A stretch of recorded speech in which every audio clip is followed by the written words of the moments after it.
Good morning, everyone. Hello. I am smiling so wide at the sight of all of you and so many familiar faces. Good morning. On behalf of Politico's publisher, Robert Albritton, and Dr. Elena Albritton, and our CEO, Jim Vandehei, I want to welcome everyone here today to Women Rule. I'd like to extend a special thanks to our partners, Google and the Tory Burch Foundation. Their ongoing commitment to this program has been instrumental to its success. From Google, I'd like to express my deepest gratitude to Susan Molinari, Vice President for Public Policy. For those of you who don't know Susan too well, she's not only a champion and advocate of the many issues we've discussed over the past 3 years, she's a dear friend who gives countless women, myself included, tons of guidance and some pretty sturdy shoulders to stand on. I also want to thank Jessie Suskin. Thank you, Jessie, for your work with Women Rule and everything you've done to help us continue this series. From the Tory Burch Foundation, a very special thanks to Tory, and also to the president of the foundation, Lori Fabiano. I met Lori a few months ago when we were talking about extending Women Rule and this next chapter, and her passion, dedication, enthusiasm around all of the issues we'll discuss today are truly empowering. Thank you for all of your support. In that, it feels pretty amazing to be up here this morning addressing all of you, women, and a few of you brave men. Thank you for being here for the third year of the series. A round of applause for everyone for getting up early. Thank you. I've had the honor to speak before many different groups of people over the past few years, but there is nothing like this one. This is my giddiest welcome face. I am just so happy, and my colleagues will tell you that in the days leading up to Women Rule, there's just something different about the vibe in the office. We have been awaiting this moment for a long time. Today, we are honoring the trailblazers who take risks and take charge, like most of you in this room, or I should say all of you in this room. These women are not afraid to ask questions, to challenge established thinking, and to push for change. There are so many stories of women here in Washington and around the world who are fighting to change the status quo, who seek gender equality, empowerment, and advancement. We'll meet some of them today. First up, we have a panel conversation with Wisconsin Senator Tammy Baldwin. Senator Baldwin is not only the first female senator from her state, she's the first openly gay United States senator. She'll be joined by Sarah LaFleur, founder of the online clothing boutique MM LaFleur. Sarah left a job in corporate finance to launch an impactful business with an exciting and innovative business model. You'll meet Frances Townsend, a woman who has spent decades establishing a career as a leader in national security and defense. And rounding out that discussion is South Dakota Representative Kristi Noem. Kristi is not only the sole representative of her state in the House, but a farmer, rancher, and a small business owner. She's also proven herself to be quite the multitasker. She earned her college degree while serving in Congress. Pretty impressive. Following our panel, Politico editor Susan Glasser will moderate our keynote conversation with Vian Dakil and her sister, Dr. Dilan Dakil. These women, wow, you have to stick around. They are pretty remarkable. Both have dedicated their lives to saving the Yazidi people, a group that has faced ruthless persecution and violence at the hands of ISIS. Their fearlessness has helped rescue Yazidi women from lives of slavery and abuse, and they continue to fight. Vian is the only representative of the Yazidi people in the Iraqi parliament and one of the strongest women I have had the pleasure to meet, which is kind of an understatement. I spent a few hours last night at dinner with Vian and Dilan, and it is not enough to say that these two women are inspiring and their stories are moving. Those are words, and I really cannot wait for you to hear about their actions. Vian said last night, "I'm not sure I should tell them everything. I'm not sure I should say everything. And I said, well, of course you should. Yeah, tell us the stories, tell us the stories. And she just paused. And I didn't fully grasp what that pause was about. She wasn't simply just wanting to edit herself this morning. It was her knowing that the experience of these women and girls she's saving will leave you with details that you cannot erase from your mind. They will stay with you forever and hopefully move you enough to ask this morning, what can I do to help? Finally, between our panels this morning, we will continue our roundtable conversations led by our amazing Women Rule ambassadors. Ambassadors, if you wouldn't mind standing for just a moment. A round of applause for our ambassadors. These women will lead what always proves to be a pretty meaningful and thought-provoking part of our programming. Today's ambassadors, panelists, speakers, all of you in the audience here this morning, were chosen and are here for a reason. You are incredibly smart, insightful, and ambitious, and you rule. Simply put, you inspire me, and I cannot wait to hear from everyone today. Let me introduce Politico's Louisa Savage. Thank you, everyone.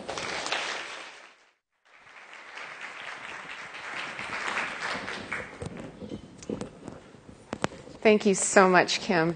Good morning. I'm Louisa Savage. I'm the editorial director of Politico Events. We're so pleased to have you today, and I'd like to extend a huge thank you to the amazing women of the Politico Events team that made this all happen this morning.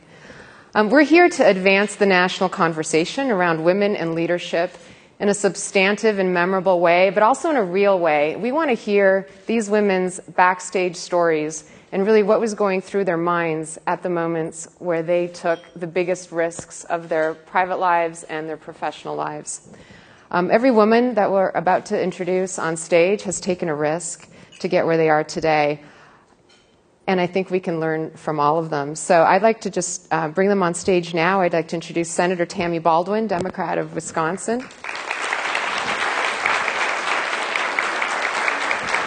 Have a seat. Thank you. Congresswoman Kristi Noem, Republican of, Sarah LaFleur, founder and CEO of LaFleur. Congresswoman Kristi Noem of South Dakota. And Fran Townsend, a former White House Homeland Security advisor and now vice president at McAndrews and Forbes Holdings. So thank you all for being here. So I'd really like to start with Congresswoman Kristi Noem, because we know that women only make up 20% of membership in the House of Representatives, 20% in the Senate, just under 20 in the House. And your story is so unusual in the halls of the Congress. You were age 20... I think 21. 21. 22. When 21, 22.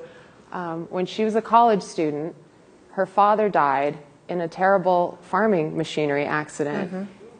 And you were faced with the question of what to do about the family farm. Can you tell us how you came to take this great risk and make this decision? Sure. You know, I had been in college for about 2 years when my dad was killed in an accident. And for me, growing up on the farm, my dad was always Superman. He could do anything. We had a very large operation, and you know, there was 4 of us kids. I was number 3. So on family farms in the country, usually my oldest sister stayed in the house and helped mom, but then it was the 2 boys and me, and we all went outside and helped dad. So I, growing up, had spent every day working alongside my dad and driving machinery and chasing cows and riding horses. And so I had kind of grown up as an outdoor child. So when Dad passed away, he really was my best friend.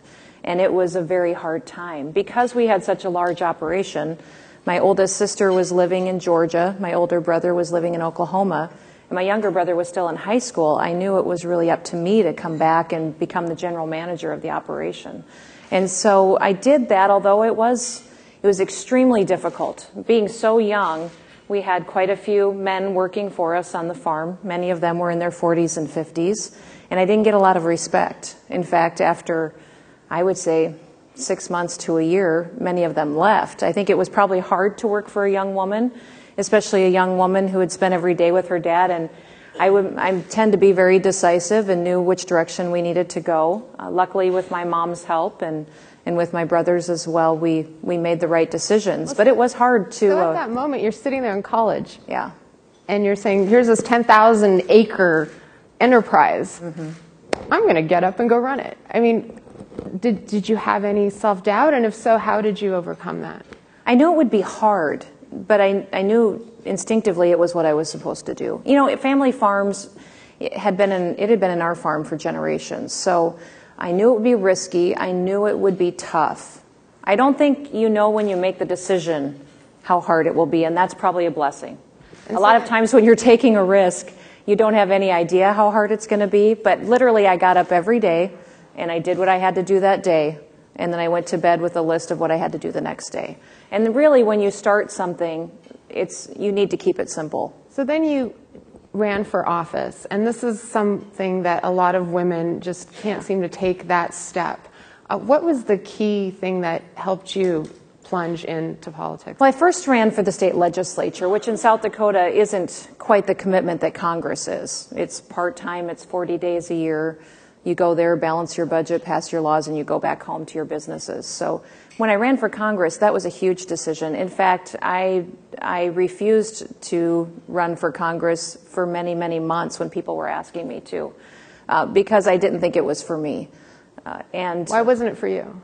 Well, I love South Dakota, and I love spending my days outside. I have 3 children and a husband. My husband who had an insurance agency. I was still farming with my brothers, and so we would have to totally change our lives to do it. So what put you over the top?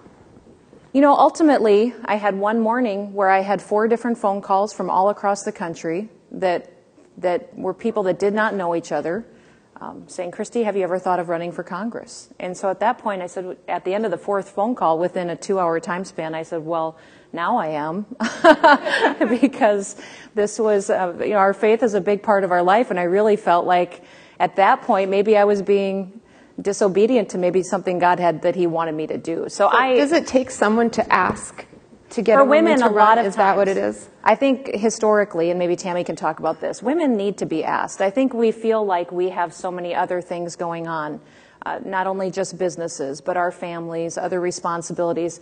I think women do not ever want to neglect their other responsibilities. So is that the issue? I mean, is the fear that, can I do this, can I go and win the election, or is it, what is this going to do for all my other responsibilities? For me, it was all my other responsibilities. We would have to change the way our whole business operated for me to be gone, and we did. I'd have to change the way my family operates, and we had to. I knew it would be a life-changing event. But at the end of the day, I said to my husband, maybe we run. If we lose, nothing changes. That'll be fine. If we win, then we have to figure out how to make this work. Well, this is a great segue to Senator Baldwin, because your story is just full of firsts. We've already said the first openly gay senator in U.S. history at this incredibly historic moment. In 1988, you were the first woman elected to Congress from Wisconsin. And then you were the first openly gay woman elected to the House of Representatives before the Senate. I mean, let's go back to that point in time. I mean, this is the 1980s. Obviously, just the fact of coming out is such a risk for so many people, a risk to their relationships, potentially to their career. And then on top of that, to run a political campaign in an atmosphere of a lot of hostility. So tell us about how you took that decision to take that risk. You know, it started for me at the very local level. My first office I ran for was the county board in Dane County, Madison, Wisconsin. And I had just gotten out of college and was out to myself and my circle of friends and was passionate about public service. I had really a strong interest in going and working on issues related to health care. That was my passion. And at that moment in the mid-1980s, I really felt like I had a choice to either pursue a career that I felt passionately about or to be honest and open about who I am. And I didn't, at that early moment, I didn't know that I could have both. And at one... Why was that? Because I felt like there would be obstacles and roadblocks if I was out and running for office. But what were you really afraid of? What was the fear? Like, what was the real fear at that moment? You say obstacles, but what is it that you're afraid of? There were virtually no role models, certainly nationally. Leaping ahead, and then I'll come back to the moment of choice, but shortly after I was elected to local office, I attended a conference of openly gay and lesbian elected and appointed officials. Of the elected officials, there were 14 of us. And it was an international conference, including one member of the British Parliament. And we counted up, well, how many people did we invite who weren't able to make it? And there were probably 24 at that moment worldwide. Wow. Today, that same conference meets annually, and there's hundreds and hundreds. Well, given the context that in the United States alone there's over 100,000 elective offices, gaining on 1,000 is great, but it's still a small handful. We're talking about how many women we have in the House of Representatives and the Senate. But back to the early 1980s, encouraged by a colleague on the county board, I decided to tell my story publicly by giving an interview to a local newspaper.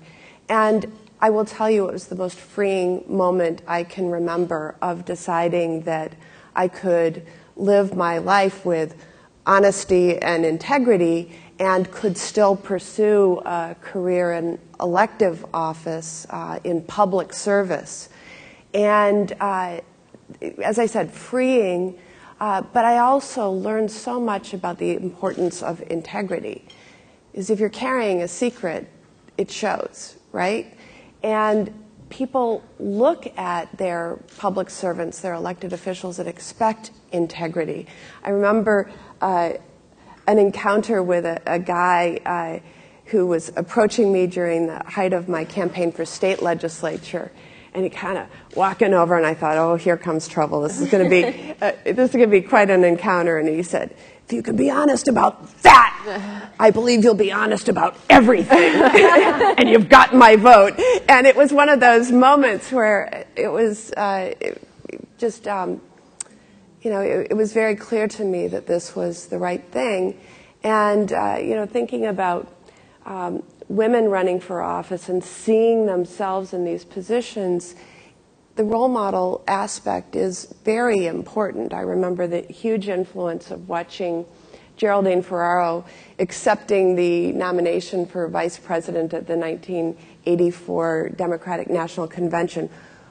I was just out of college at that moment and watched her take the stage on my little television set and went, I could aspire to anything.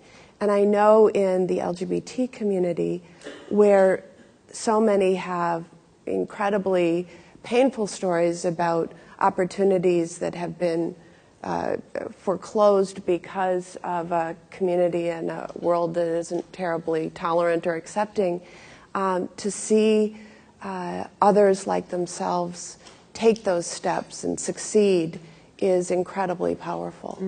So let's stop on that thought, because I think this is something as journalists we're very interested in, a question of both of you. You're here, you're a role model, and that's important. But does it make a substantive difference to have women in these seats? Beyond the symbolism, beyond feeling that, okay, we're equal, having you in the room, does that make a difference behind closed doors? Like, we want to hear what happens behind closed doors. Well, I'll tell you, there's no question. We bring our life experiences with us to our jobs. It's not like a coat check where you take it off at the door and walk in and have your meetings. Our life experiences are always with us. And so we approach the substantive issues before us surrounded by that life experience, counseled by it, informed by it. And I think it absolutely makes a difference. If I think of the narrative of so many of my colleagues, women colleagues on both sides of the aisle, oftentimes they got into public service because they wanted to fix something, or they wanted, whether it was a traffic light that needed to be at a dangerous intersection because somebody was injured, or whatever it was that brought them there. They're there to get to business, to get things done. And I find that at every level I've served, certainly in the House, in the Senate most definitely. We also, in the Senate, the women of the Senate in both parties are some of the tightest group that I know. We get together, we try every month for dinner and talk about just things we can break through the gridlock on and surge ahead. And it is a powerful group, and we've actually, I would credit the women of the Senate with a number of pretty incredible accomplishments, including breaking through the last shutdown. Congresswoman, has there ever been a time when something would have turned out differently or been perceived differently or discussed differently if you had not been in a seat but it had just been a male representative? Well, I think women tend to be more collaborative. I think we sit down at the table and we see a problem and we do exactly like Tammy said, we want to fix it. And so I can think specifically in the House about the sex trafficking legislation that we did this year. We did it with Republicans and Democrats together because women brought it to the attention of, I think, the people that sit in the House, but also recognize the problem we had across the country. We had men that had worked on the issue too as well, but we really started to see traction and movement when the women got involved. For me specifically, on the Farm Bill, a couple of years ago, that's important to my state, but it was having a lot of problems out here in Washington, D.C. We had several disasters, one in my state where a winter storm came in and devastated producers, but I think because of the tenacity and because women tend to relate not only to the problem and what logistically needs to get fixed, but we know how people feel. I think a lot of times we will put ourselves in the same situation as people who are struggling and work harder because of that. We have a real passion for that. More than 50% of the voters, I think 54% of the voters in this country are women. And so we think like the majority of voters, and we can bring that kind of passion to every single discussion that's happening. And I think it's critically important that we're in the room because we don't get caught up a lot of times in ego or in making sure we get the credit. We just want it to get done. Fran Townsend, you were in the Bush administration in various levels of dealing with Homeland Security, national security. I'll just ask you to tee off of that. Condoleezza Rice was there, you were there. There were women in these big roles, but to what extent is that symbolism, and to what extent did it make a difference behind closed doors? It sounds so familiar to me because I went into public service because I felt like I had been a victim of a crime and I didn't have a voice in the system. So I went to law school and I became a prosecutor because I believed I could both be a prosecutor and get that job done and give victims a voice. It is true to say, I really think women, when working in that environment, I'm like you, like both members of Congress, I was used to working in the national security environment, which is largely dominated by men. And so you came to it with the notion, I want to get something accomplished. And we do tend to work putting ego aside and be focused on mission and outcomes. In these positions in the White House in particular, you're an honest broker. You don't have any independent authority, whether it was Condi or me. You worked on the president's behalf to coordinate, but the real authority vested in the cabinet secretaries. And so you had to be focused on the mission because you by yourself couldn't get anything accomplished. You had to rely on them to implement and execute the president's policies.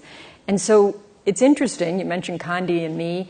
Margaret Spellings was the domestic policy advisor. Harriet Miers was the White House counsel at the time. There were a lot of women in these roles, and I don't think that was an accident. I think the substance of that really is women care about working collaboratively. They care about outcomes. And the fact that the cabinet secretaries were going to get the credit for what got done and the president was just fine. So, talking about risk, there's no area I can think of that's as saturated with issues of risk and risk management as Homeland Security. Can you talk a little bit about what you learned about evaluating risk in those roles that you had? Sure. I mean, there were any number of plots that got disrupted. The one that I think most people are familiar with is the 2007 liquid bomb plot. There was an undercover informant and investigation going on by our British colleagues. This undercover was an al-Qaeda investigation, and they were looking to put these liquid bombs on several planes headed to the United States. They would have detonated them when they were all over the Atlantic. And so there was a period of time every day when these planes took off where literally all you could do was hold your breath, because if you had miscalculated, it wasn't one that was going to explode. There were multiple planes going to explode. And so every day in my office, which was in the ground floor, we call it the ground floor, the basement of the West Wing, with no windows, I would meet with the CIA director, the FBI director, the National Counterterrorism Center, and I would say to them, do we have to advise the president today? Do we let those planes take off? And you can imagine the intensity. The easy answer there would have been to say, no, don't let them take off, because if they don't take off, nothing can blow up. On the other hand, you wouldn't have gained the intelligence to understand the al-Qaeda network. And so it was a real balance about, did we have enough intelligence to feel confident we could let those planes take off without a tragedy? I will tell you, we think of those sorts of evaluating risk in a very antiseptic way, but on those planes was the Deputy National Security Advisor's daughter coming home from a summer abroad. The Deputy Press Secretary and her husband were coming back. And because of the no double standard rule, we couldn't tell any of those people. We had to make the decision that we would have made for the American people and apply it to our own families. And we did the right thing. But you can imagine, you make these judgments, and if we had been wrong and there had been a tragedy, not only would we all have been thrown out of office, but you would have suffered the public scorn of that. How much pressure is there internally, bureaucratically, when you're looking at a national security decision to just go over and beyond? I mean, we talk about the surveillance, the security state. It appears that there's a lot of pressure to just do everything, whatever power is on the table, because if something goes wrong, it's on you, or whoever said, no, we don't need to do that, or no, we can't legally do that. Can you talk a little bit about what that was like? Sure. I mean, look, you can imagine in that moment, your impulse is to say, I'll ask for forgiveness later, right? If it means saving American lives. But we are ruled by the Constitution, and it really is what makes us different from so many countries around the world.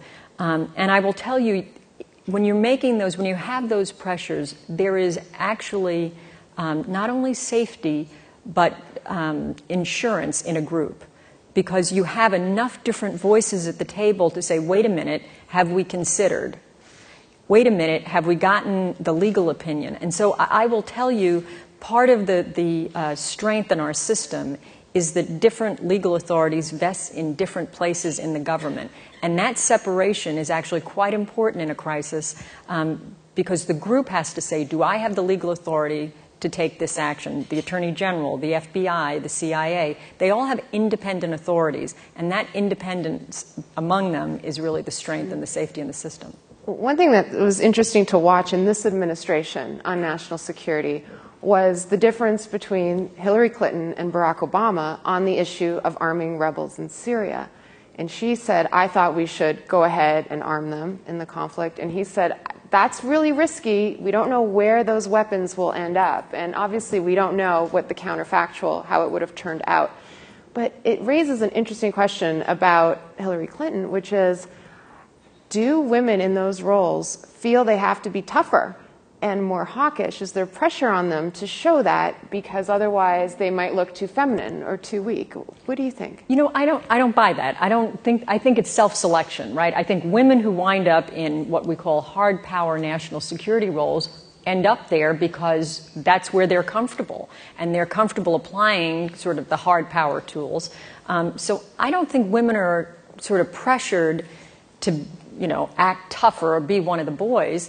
I think the women who wind up in those roles wind up in them because that tends to be their approach. That's so interesting. I'm going to bring in Sarah LaFleur into the conversation now. I'm just going to give us a little reality check here on women in business. So we've been talking about politics, but in business, women make up less than 5% of CEOs in S&P 500 companies, and only 37% of new businesses were opened by women last year. And that's actually the lowest level in nearly 2 decades. And according to a Pew study, I thought this was really interesting, the largest gap that favors men as business leaders as compared to women in the way people perceive them is on the willingness to take risks. Some 34% of the public say men in top executive positions are better at taking risks than women, and only 5% say that women are better. I think Sarah's story is so interesting because you had a good life. You had this well-paid job in finance, and at a very young age, you said, okay, I'm going to go off and create my own business. And you have written that there was a lot of long and quiet days in solitude thinking about this and a lot of self-doubt. Can you take us back to that self-doubt? What was it all about, and how did you overcome it? Sure. Let's see.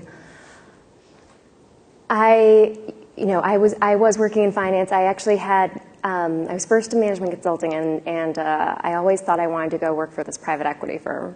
It was my dream job.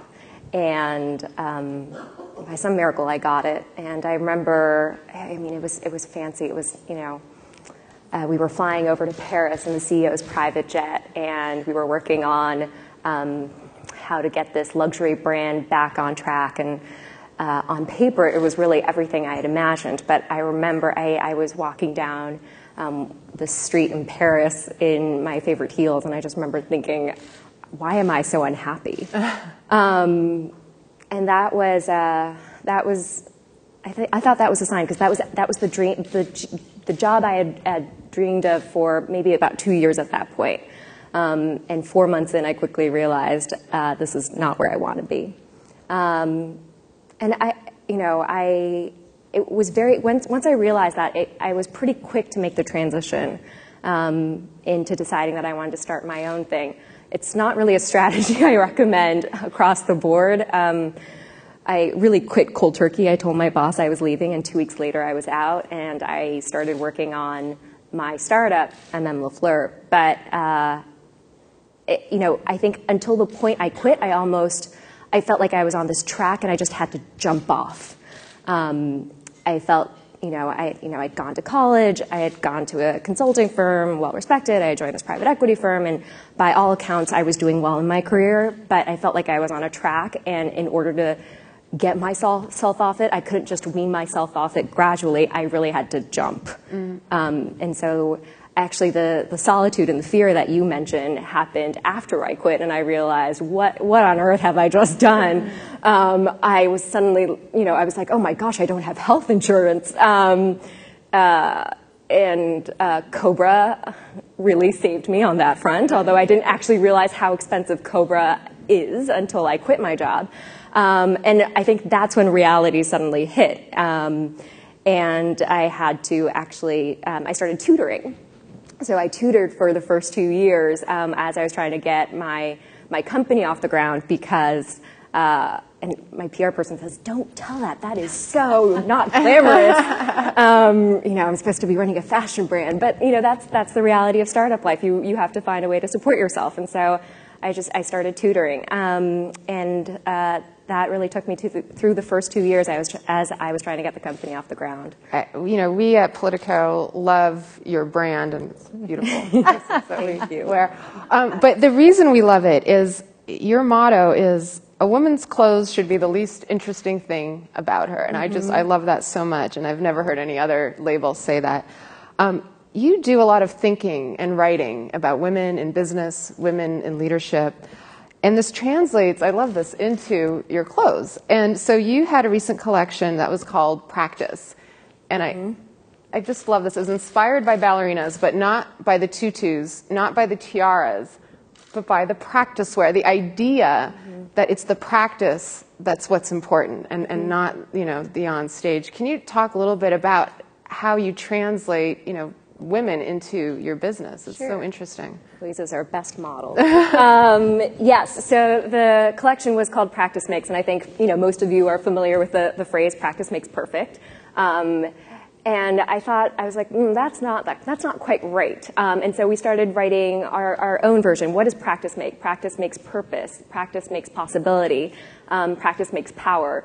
And we started talking about, when my creative director and I were working on this latest collection, right now, okay, we are here on this stage, and this is a very glamorous moment, but there are 100,000 tiny moments of hard work behind the scenes that are leading up to this one moment. And that's the unglamorous moment, but that's actually where we spend most of our time, all of us. And where are the clothes that are designing for those 100,000 moments? I think that was really at the back of it all. It's not about the tutu that you wear when you get up on stage. What are the clothes that are comfortable, that are machine washable, that feel like you're still in your pajamas? The clothes that help you relax and really be yourself through those moments where you're working to make something happen. And so that was what we had in mind when we designed this latest collection. And I'd like to ask the panel, have you ever taken a risk and failed and yet been able to get up? Or is there a risk you wish you'd taken looking back that maybe you should have taken and you just weren't quite up to it at the time? I talk to a lot of young high school students and college students, and my number one advice to them is to just say yes. I think a lot of times in this world people say no to things and to opportunities. And I tell them, don't ever miss an opportunity. We all can look back at things in our lives where we missed the boat, or there was an opportunity that we wonder where that would have gone if we had done it. And so my number one piece of advice to all of them is just say yes. And if you're doing it and you decide it's not for you, like your job, you can say, okay, I'm done. I'm going to do something different now. But at least you tried it and you knew it wasn't for you, and it helps you find, where you belong. And I think in my life, there's lots of different things I've done. I've run a hunting lodge. I managed my mother's restaurant for her. I farmed and drove tractors and combines all day. I've just done all kinds of things. I started college to become a teacher. So my goodness, I think I've tried just about everything, and now I'm in Congress. Go figure. By far the best job that I've ever had has been being a mom. And so that's what makes this job probably the hardest. It's because my kids are back in South Dakota, and I leave them every week to come out here.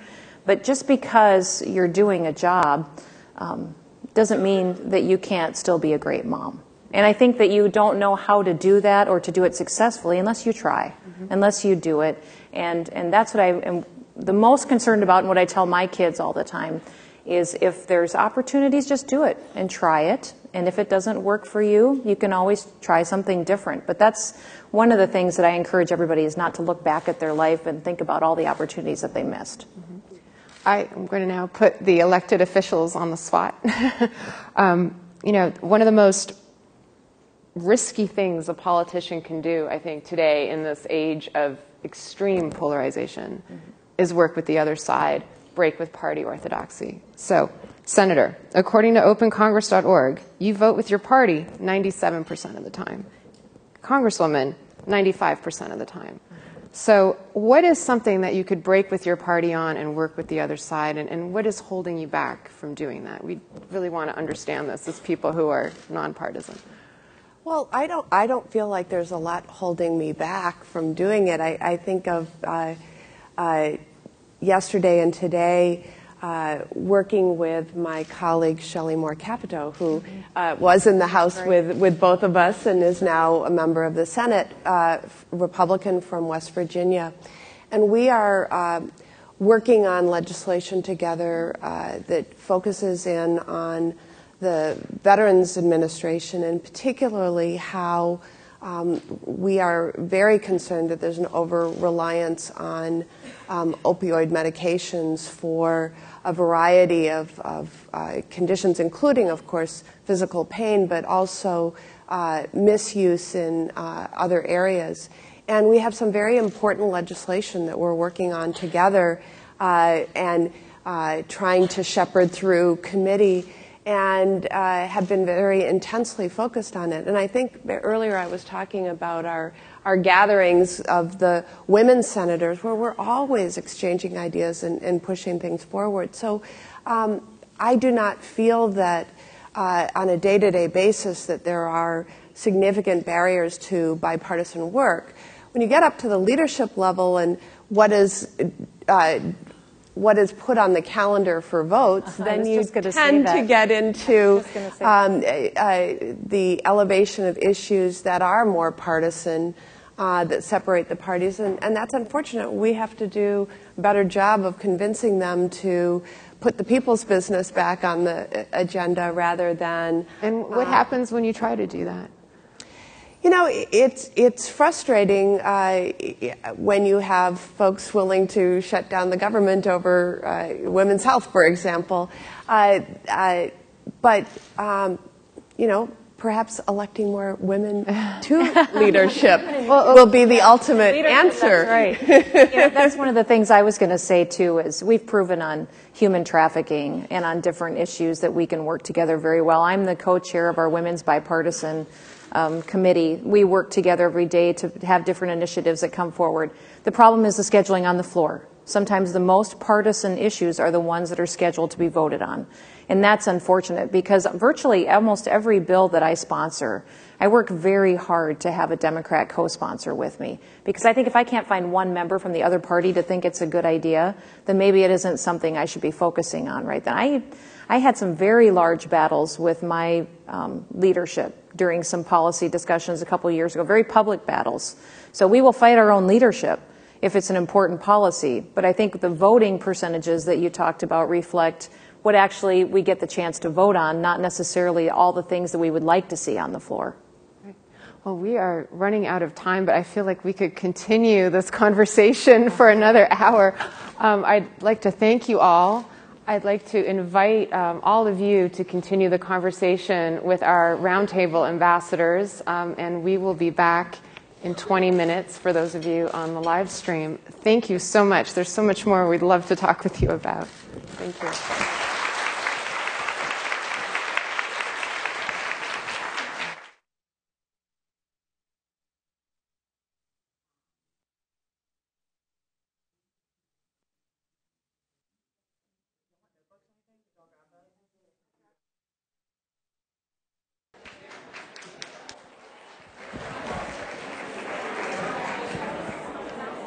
Thank you, everybody. If I can get your attention, please.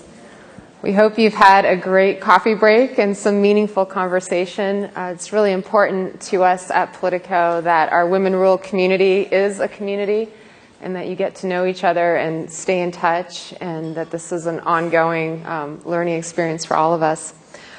Now for the second part of our program, I'd like to introduce Lori Fabiano, a really remarkable woman and the president of the Tory Burch Foundation, who will tell us about our special guest, Vian Dakil, and let us know what we're in for today. Thank you.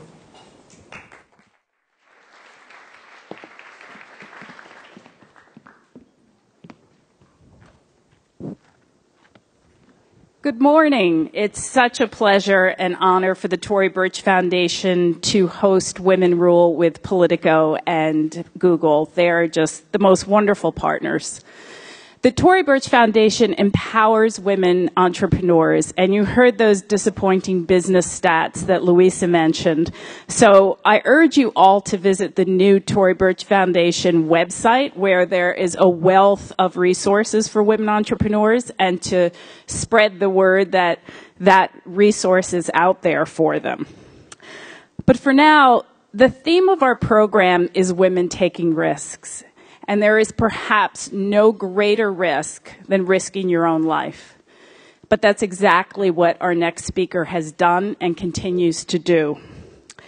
Vian Dakil is wanted by ISIS. In fact, she's at the top of their list. She is a member of the Iraqi parliament representing the Yazidis. And after ISIS attacked the Yazidi homeland, massacring and capturing thousands and leaving hundreds of thousands as refugees, she made an impassioned plea in the Iraqi parliament. From that moment on, Vian Dakil became the lone voice of the Yazidi. Her sister Dilan is a medical doctor who works in the camps providing medical attention, particularly for the girls who have escaped sexual slavery at the hands of ISIS. Right now, 90% of the Iraqi Yazidis are in refugee camps. 2,200 girls remain in captivity as sexual slaves. Every day, women and girls are tortured, and hundreds of thousands of Yazidis subsist in subhuman conditions in tents in the desert. They are an ancient people that are in danger of being wiped off the earth. These two women and their family members right now are alone in trying to prevent this from happening. If they succeed, humanity wins. Women win. We all win. Take a look.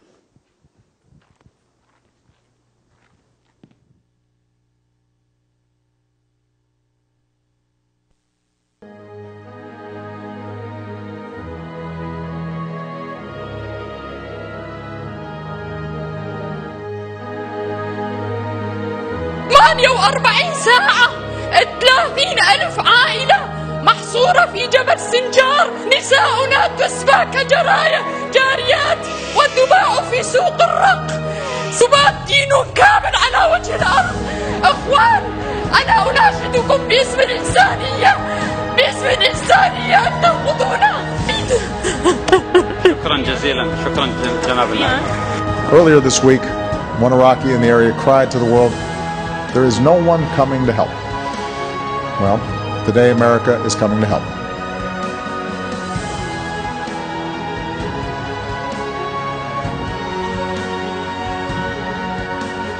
يا ولد زيدي ديواني يا زيدي اعطيه ياخذ 2 صيد اليوم سوق السبايا. Some of those escape tell me you are on the top of the ISIS list, but I don't care about that.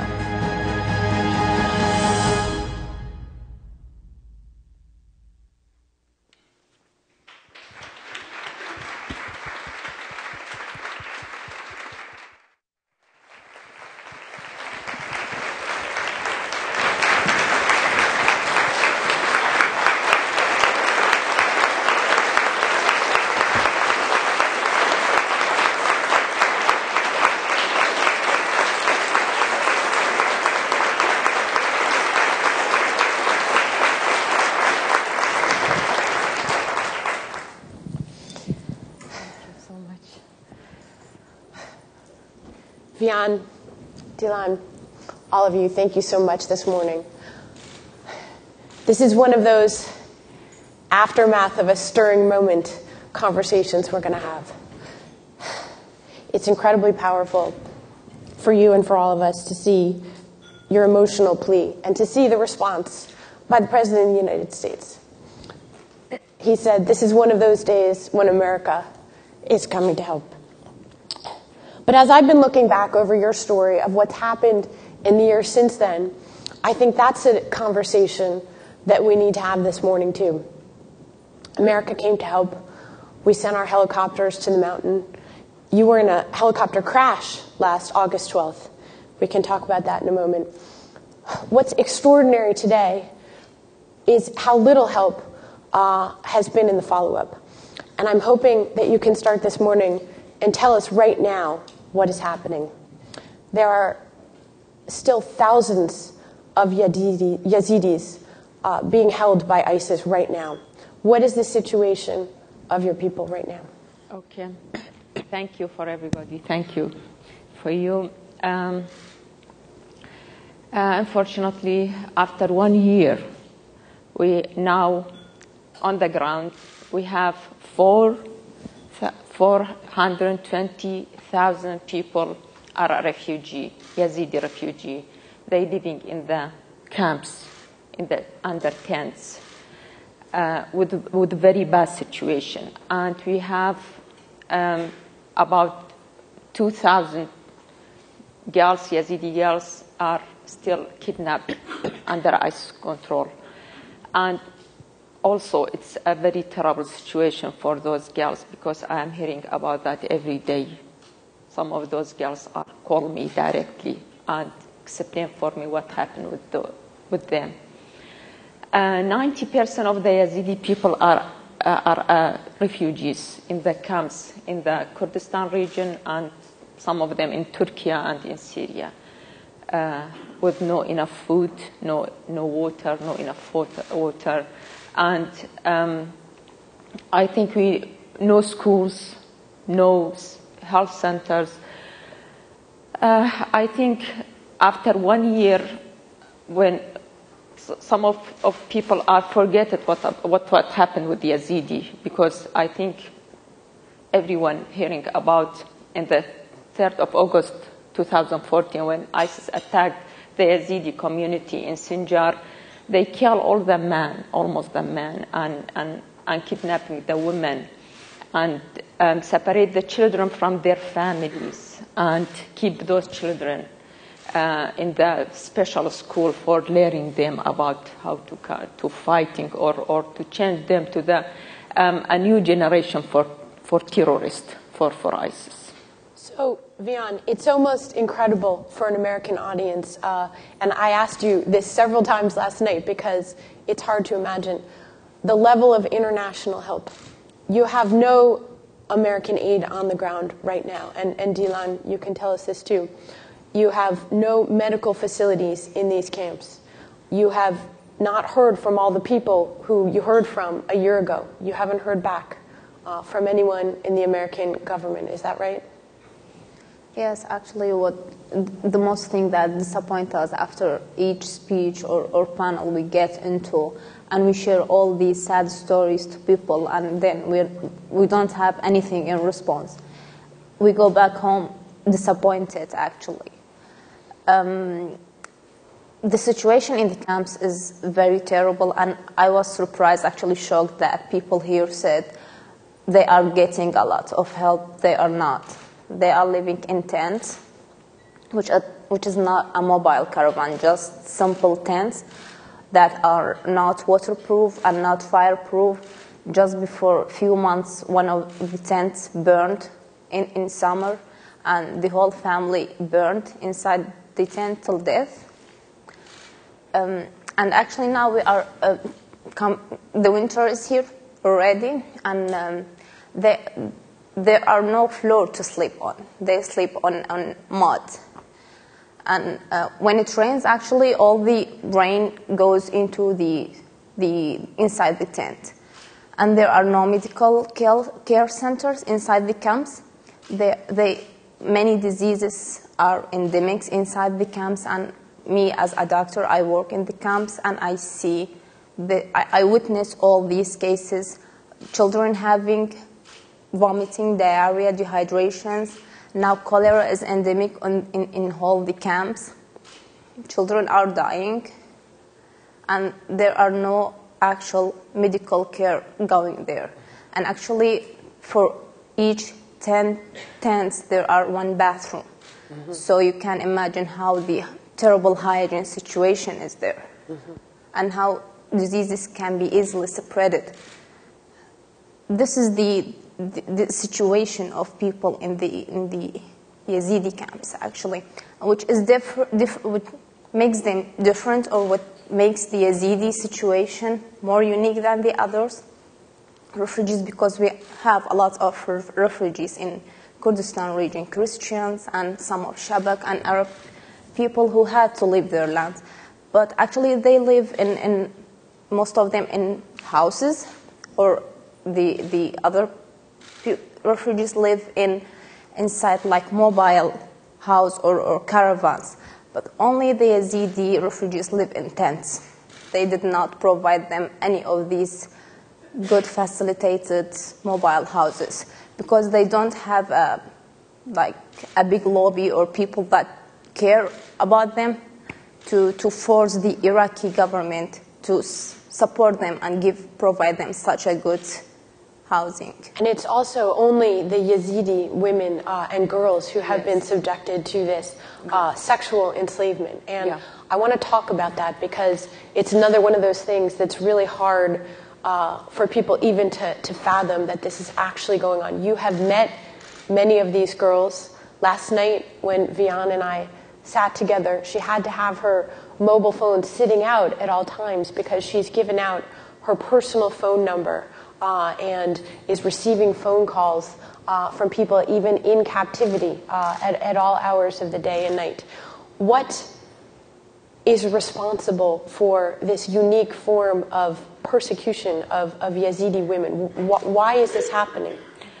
In the mentality of the ISIS, the Islamic State, that if you are not a Muslim, you are a kafir or unbeliever. Yeah, and they can to kill you and kidnap your woman or your daughter, because that only the Yazidi, because they speak about the Jewish and Christian as people of the book. People of the book, but Yazidi, no, because Yazidi is a very old religion. It's 5,000 years ago, before the Jewish or before the Christian, because that they give for them a chance to kill the people, the Yazidi people, and kidnapping the women, because that only Yazidi girls or women are kidnapped by ISIS, and it's rape the girls and make every bad thing with those girls, including very young girls. Yes, including the young, between 9 to 16. Those are, or especially the virgin girls. Mm-hmm. And are they receiving any help when you manage to get them out of this? I was also struck by the fact that there is no systematic way really to help these victims of sexual trauma even when they are rescued. I will just come back to this, but I just wanted to comment on the previous question that, yes, and one of the Yazidi leaders just met the al-Baghdadi, and he told him just to leave my people alone.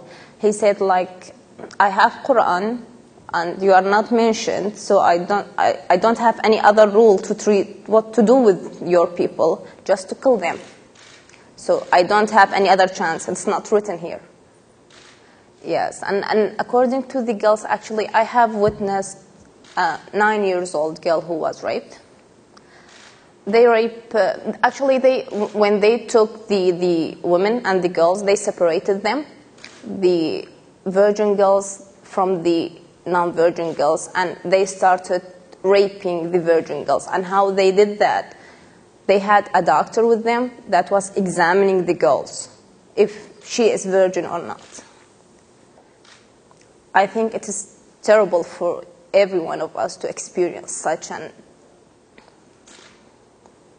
a torture, like being examined if you are virgin or not. If you are virgin, they will gonna rape you. And the other girls, the married one, they started to selling them between themselves, fighter to fighter. So you are talking about the situation after the girls are back. I mean, they are psychologically damaged, and me as a doctor, I have examined them, and they are physically damaged. They have many injuries. They were torturing them. It was not a safe sex, let's say. It was a rape. They were torturing them. They were tying them in a bed and raping them. And I have witnessed one of the girls saying that 6 men raped her all together, one after the other, until she lost her conscience after the 4th one who raped her. And they are like raping a dead body. And they continue doing that. So the problem is that these girls came back from slavery and that terrible life to nowhere. They don't have parents. They don't have mother to cry in her lap. They have to live in such terrible situation in the camp with no food, no clothes, no medical care.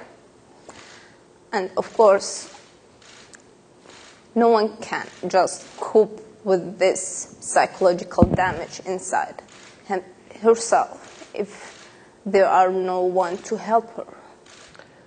Dilan, you adopted a 16-year-old girl that you met in the camps. Tell us the story of that.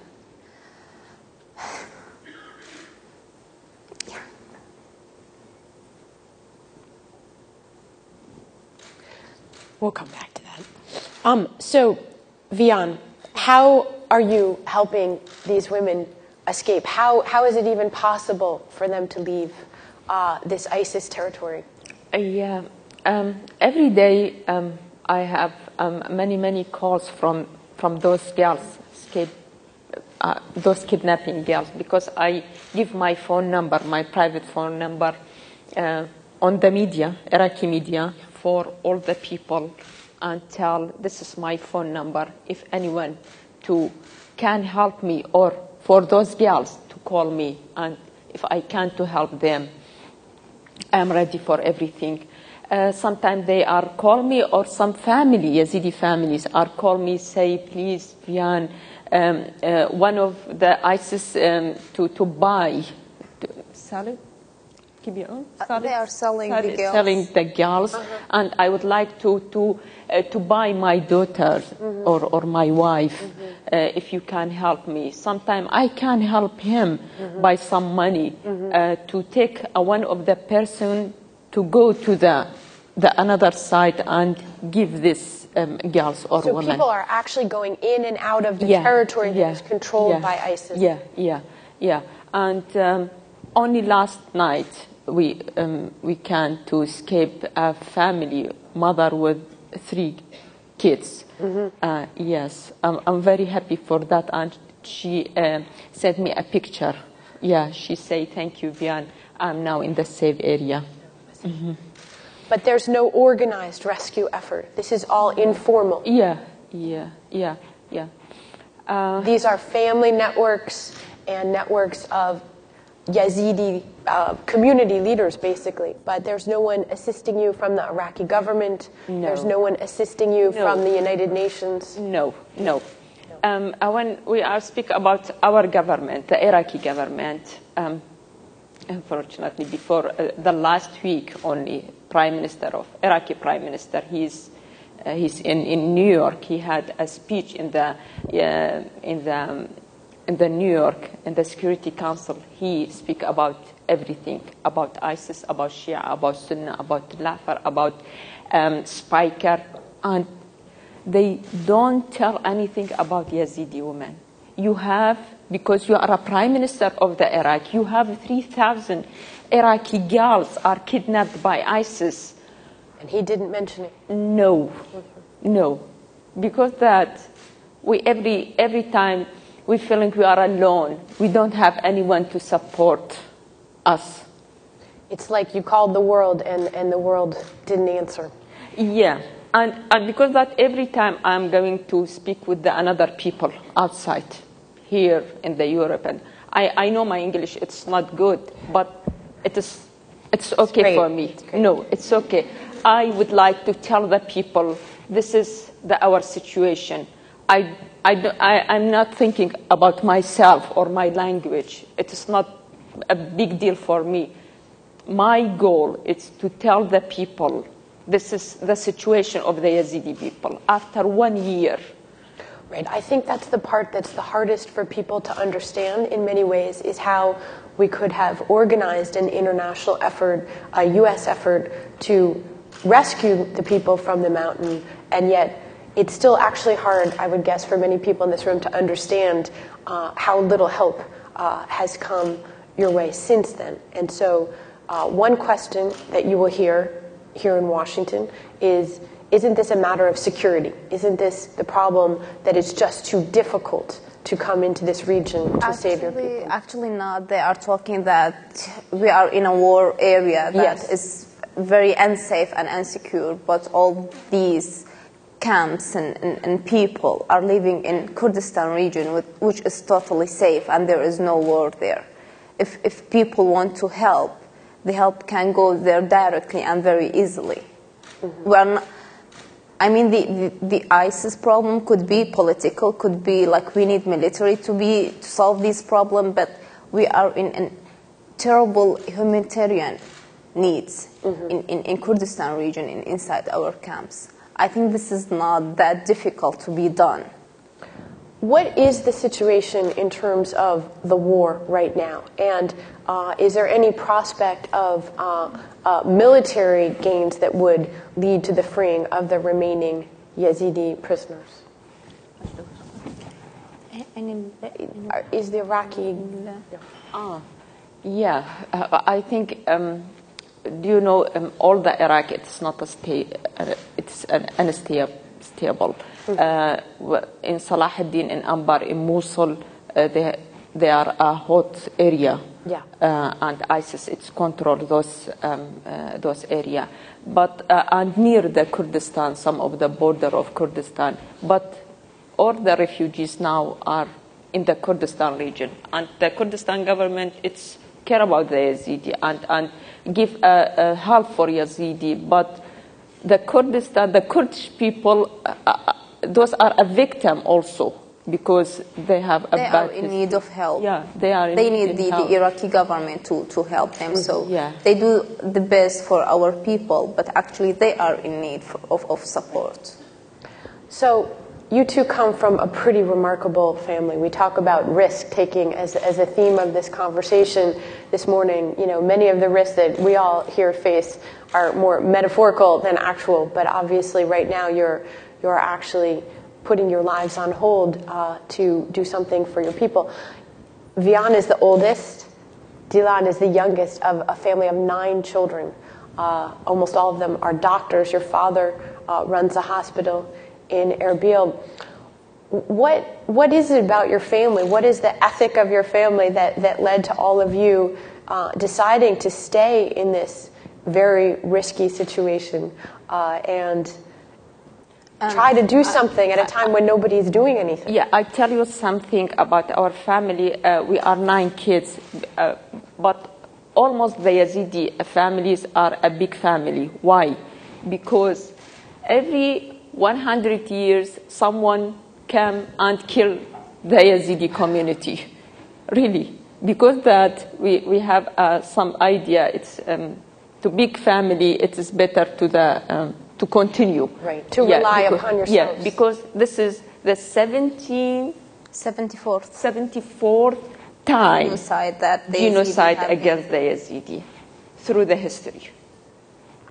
Because that the family, the Yazidi family are... Actually, and it started with Vian when she had that speak in the parliament, and we felt like all the Yazidi hope now is this family, that they related to Vian to help them and to rescue the girls.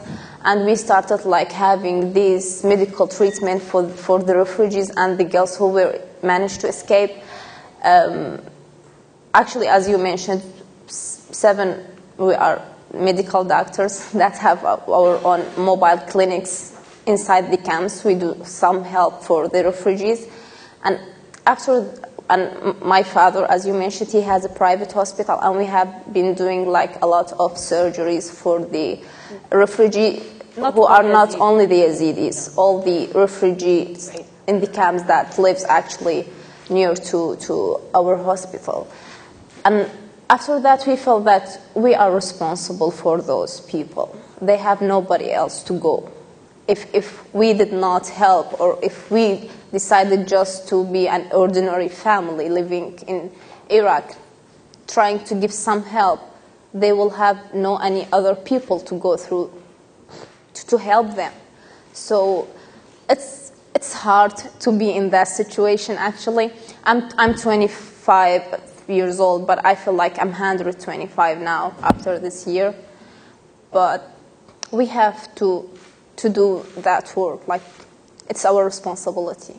Before this crisis hit, did you ever consider leaving Iraq with its very difficult history of the last 10 years, with all of your education and abilities? No, we didn't, because we basically live in north of Iraq, which is a safe area. Like, we did not have been in it. We are alive, our country. Mm-hmm. Yeah. And even now, actually, me, from my perspective, I don't know if Vian is with that. I'm against migration. Like, I cannot imagine all these talented, young mind people just leave our land And I keep questioning, like, who would come back after we defeat ISIS, and who will rebuild our countries if we all left? Do you think many people who have a choice, though, will leave? I mean, I imagine that many Yazidis who are able would like to leave the country now. Yeah. Many people, many Yazidi are leave our country every day. But I can't tell them no, because you can't imagine what the situation of that. We cannot blame them. No. They don't have a future there. You cannot imagine yourself living in a camp for the rest of your life with that bad situation. No schools, they are not allowed to go to college, to universities, they have no job to get income, and they are just living, waiting for the NGOs to give them only one meal a day. And I think no one would accept that life, so we cannot blame them if they decided to leave.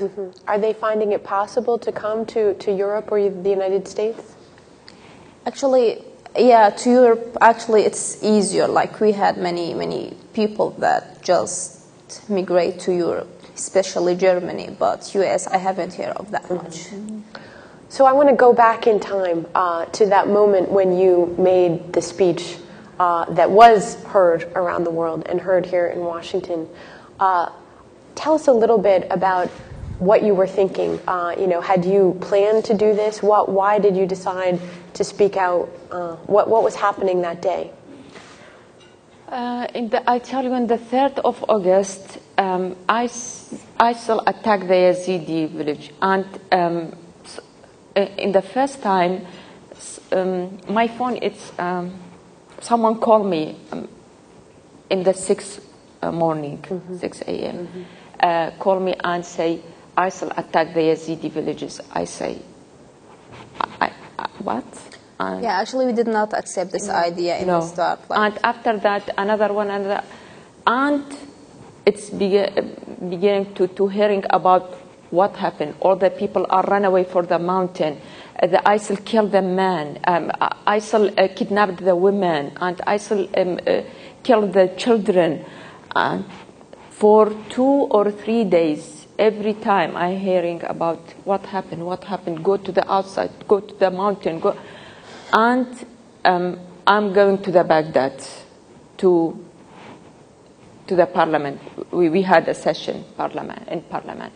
And before that time, I was write something to read in the parliament.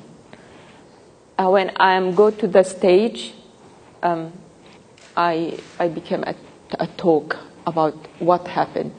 Actually, she forgot to take the paper with her, which I think that was the best thing she did. Just spoke from the heart.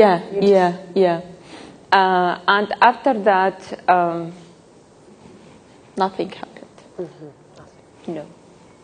Did you ever hear from any U.S. officials before President Obama mentioned you? No, the first one,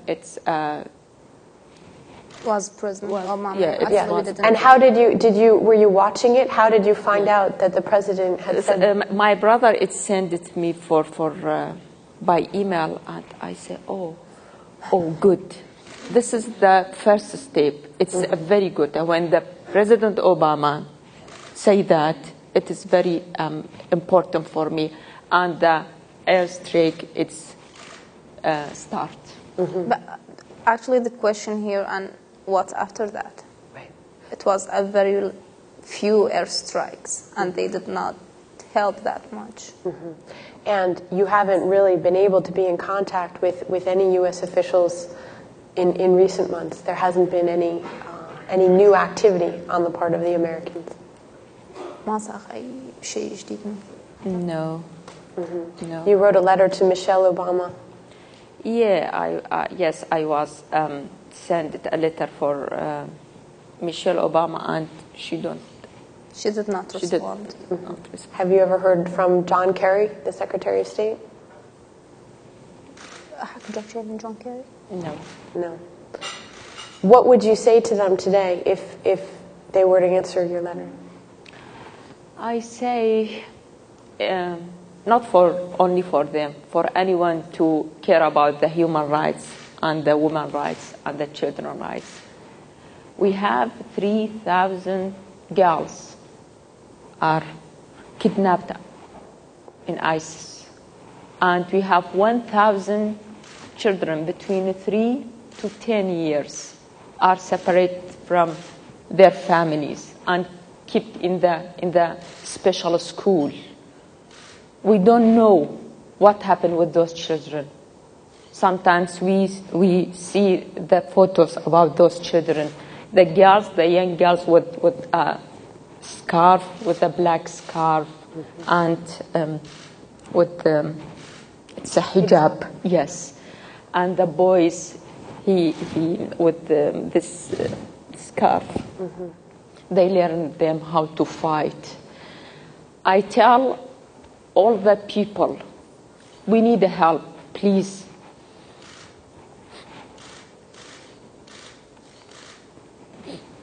I can't do everything alone.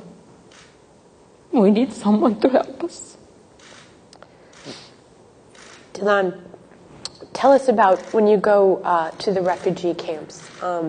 What are you doing? How are you helping these people? You're driving a mobile van, is that right? Actually, yes. And it's like 2 hours away from... I have to drive like 2 hours to get into the camps. Basically, I work with the girls who were able to escape, and I'm not a psychiatrist, but I try my best to give them like psychological support, and actually they are close to my age, so we have communication. They tell me their stories, and there are a lot of sad stories that I hear every day, actually. And as I told you, I feel like no one can be productive in his life if he is psychologically damaged. And they have been in a terrible, terrible psychological damage after what happened to them when they have been raped. One of the stories that really touched me, a mother told me the story that she was kidnapped with her 9-year-old girl, and actually they keep them in a big hall, and when they start to rape the girls, they rape them in front of everyone. One morning, I'm a surgeon. I used to be strong, but when it comes to this, I just can't help it. She said one of the fighters came inside the hall, and he walked straight to her. And she was very afraid that he might rape her, the mother, and she was thinking of, like, what will happen to my little daughter. But what actually happened that they took the 9-year-old girl and they raped her in front of her mother's eyes. And she just could not tolerate the sex experiment in that age, and she bleeded to death and in front of her mother's eyes. And that story that will stay with me forever. And actually, I heard that from the mother. I tell you another story. One of the mother called me and say, "Please, Vian, if you can help me, I don't know what can I do." I told her what happened. She said, for 2 days, the ISIS don't give me any food, and they are separate her children. One of them are 3 years, and the another is 5 years. After 2 days, they give her rice with meat. After she is eating, she tell him, "This is your boy, 3 years." And she tell me, "Please, I can't. I don't know what can I do, because I'm eating my son." this is what happened with those women under ISIS control, and nobody cared. Actually. This is, I would say that to the Michelle Obama. Are you agree with someone or a woman, she eat her son? It's incredibly difficult, I know, to talk about these stories, and I think it's not easy. It's important. It's not easy for me. I speaking about this every time, every day, every time, every day, and this is are living with me. I think the thing that's so striking about this is that the facts are so horrible that it's very important in a way to share them, because otherwise it's actually hard to believe that these things are occurring. And I think, in a way, right, your story is also about this modern media moment that we live in. On the one hand, you may take a video with your cell phone, and we can see it instantly. And when you speak in Parliament in Iraq, we see it, and the president can listen. On the other hand, you are seeing these crimes play out in incredible isolation. And we're both very close to this tragedy that's happening, because we're able to see it and hear it and follow you on social media. On the other hand, you're very isolated, and this all happens, and we believe that something's being done to help, and nothing is. And it's really very important that you came all this way to share these stories with us. Now, I know many of you in the audience are going to have questions after this conversation about what you can do to help and what exactly we can do to connect with such a remote place. You've appeared many places around the world, and both of you have told me that you've been surprised and disappointed at the fact that, you know, people come, we cry, and really nothing changes on the ground. What do you think people here in this room can do to help? And what are you doing to connect the Yazidi people more with the rest of the world? Actually, I started my own organization, the Sinjar Foundation, which is an NGO in Iraq. And we started to raise funds to do some projects which more concerned with the girls who managed to escape, to give them psychological therapy, physical therapy, or doing like training courses inside that rehabilitation center, so those girls can get busy with something, and after that they can get job with this training courses that they had, and they count on themselves. So just to make them feel that what happened to them, it's not the end of their life. They still can be productive in our community, and still we are waiting a lot of them to do something and to change something in the community. And the other lines that we work in this organization, that we have orphans who have lost their parents. They have no one to live with. Actually, they are living with their neighbors the neighbors cannot afford them money or meals because they don't have enough food for their own children. So they are keeping them for a day or two, and then they are telling those 9-year-old children that you have to leave because we cannot feed you. And there are a big number of those orphans that they have no one to take care of them. Vian, you are meeting today, I believe, with someone to talk about setting up a U.S.-based NGO so that people might be able to contribute directly. Is that right? Yes. Yeah. So at the end of this conversation, if you are interested in learning more or want to connect with them in any way, what you can do is you can go back to the registration desk and you can leave your name and any information.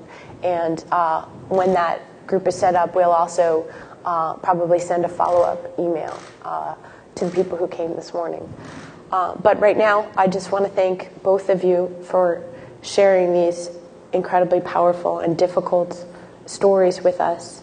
I can't think of anything that more epitomizes really the goal of a conversation around women and risk-taking than the stories that you've shared with us this morning. And I think everyone here joins me in thanking you for your bravery, your honesty, and the power that you show in the face of this extraordinary catastrophe. So I want to thank you, and I hope that you'll come back and visit with us again in a year, and that we'll have a different conversation. Thank you. I just want to add something.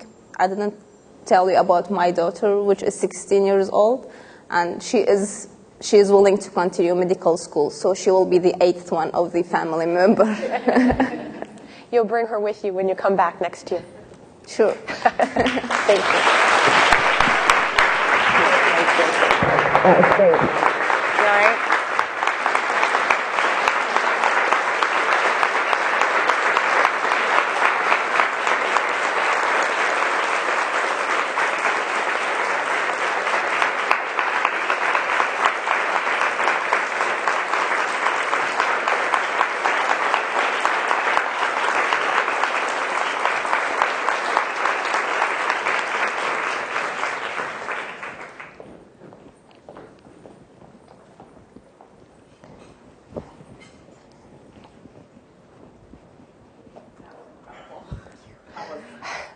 Are you okay? Thank you so much.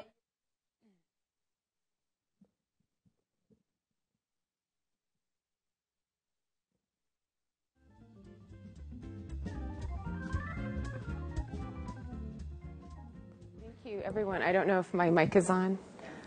Thank you so much. I mean, we're all processing what we just heard. It's an extraordinary story of bravery. So in the Women Rule tradition, we encourage you to continue your conversations. If you need to leave, we understand, but we'd love for you to just continue talking for a few minutes if that's what you feel that you need to do to just process what we've heard. And we thank you all for coming today. And as Susan mentioned, we'll have someone at the registration desk to take your information. And we'll also have a video later on that we'll share with you of some of this conversation. Beyond talking about it, what can we do to help facilitate them getting in front of the UN and all of the human rights groups to help get this fixed? Absolutely. So Lori Fabiano, who was on stage today, is working with Vian to set up the US-based foundation and to get her meetings today on Capitol Hill. So I know Lori is around, and certainly you can talk with her. And we'll be collecting your information at the registration desk. So I think people who are interested should probably head there. Go ahead. I just wanted to thank you again for bringing them, because I've been working for a year with them, and I find that if we ourselves, the women, thank you so much. I've been working in Holocaust and genocide studies along with my colleague from Rwanda. And as a Jew and as a Rwandan, the two of us brought her here to this country, introduced her to Lori, because we realize that this is a genocide going on targeted against Yazidis, and particularly Yazidi women. And if every woman in this room doesn't just talk about the Sinjar Foundation donating, but ask wherever we are and wherever we're located, what am I doing for the Yazidis today? And turn towards your bosses or your communities and say, what are we as Americans doing for the Yazidi today? It's extraordinarily easy to help them. They're in a safe place, hundreds of miles away from any war zone. They've been given there's land that they have to cultivate. They're just being left out in the desert to die. That's not a rescue. There's ways to bring them back up to the community and just put the impact on our friends, the Kurds and others in the region. It's not a war zone. We could do something extraordinary if we say, what are we doing today about a Yazidi?